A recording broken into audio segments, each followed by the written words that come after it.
Good evening friends, मैं कनिका गौतम एक बार फिर आपके सामने एक न्यू वीडियो लेके आई हूँ जो कि है महाराणा सांगा की। तो देखो, महाराणा सांगा जो थे वो हिंदुपत के नाम से प्रसिद्ध थे। और महाराणा सांगा जो थे उनके 80 घाव भी हुआ करते थे, मतलब ये लड़ाई झगड़ा बहुत करते थे। और इनका असली नाम था जो संग्राम सिंह था।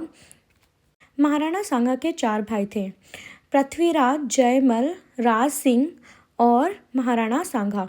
तो ये 4 भाई थे और इनको राजपाट को लेके इन चारों ही भाइयों में आपस में लड़ाई झगड़ा हुआ करता था। तो इसी से कहते हैं कि भाई इनके बचपन में चोट लग गई थी, तो महाराणा सांगा जो थे उनके 80 घाव हुआ करते थे। तो हम सब कहते हैं कि जैसे किसी के लग जाती है तो महाराणा सांगा के 80 घाव हो गए हैं।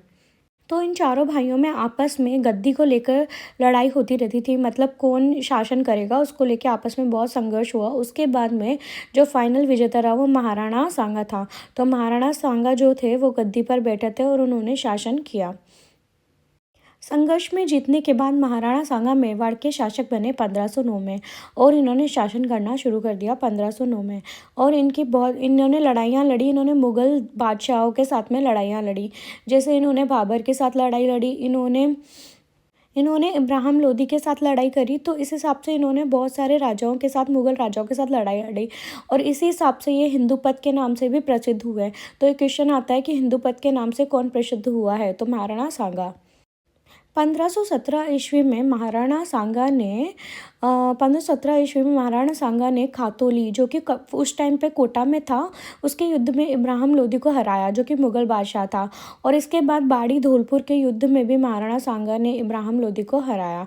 तो ये दोनों इंपॉर्टेंट क्वेश्चन है, मतलब दोनों ही युद्ध में इन्होंने इब्राहिम लोदी को हराया। इसके बाद बयाना के युद्ध में महाराणा सांगा ने बाबर को हराया। तो बाबर भी मुग़ल बादशाह था।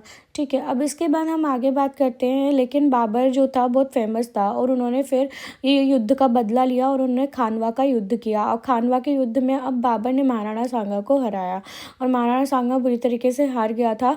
और बाबर इस वजह से जीता क्योंकि इनकी तोपखाना पद्धति थी, मतलब इनके पास बहुत आधुनिक हथियार थे और महाराणा सांगा जो है उनसे मुकाबला नहीं कर सके। इस युद्ध से राणा सांगा की रक्षा के लिए हुमायूं, जो कि मुग़ल बादशाह था, को राणा सांगा की पत्नी कर्मावती ने राखी भेजी, पर उसने राखी की लाज नहीं रखी और वो युद्ध बचाने के लिए नहीं आया। तो इस युद्ध में का परिणाम ये निकला कि राणा सांगा हार गया। और जो सामंत इसके बाद में राणा सांगा फिर भी अपनी हार को मान नहीं रहा था और वापस लड़ाई लड़ना चाहता था। तो मुग़लों से वापस लड़ाई लड़ना चाहता था, लेकिन उस जगह के जो सामंत थे उन्होंने ये लड़ाइयों से तंग आकर राणा सांगा को जहर दे दिया। तो 30 जनवरी 1528 बसवा दौसा में महाराणा सांगा की मृत्यु हो गई। और इस वजह से वो जहर खा के मृत्यु हो गई उनकी, और दौसा में ही उनकी समाधि है। और दौसा में मांडलगढ़ में महाराणा सांगा की समाधि है। सो फ्रेंड्स, अगर आपको मेरा ये वीडियो पसंद आता तो प्लीज़ इसे लाइक, शेयर एंड सब्सक्राइब जरूर कीजिए एंड बेल आइकन को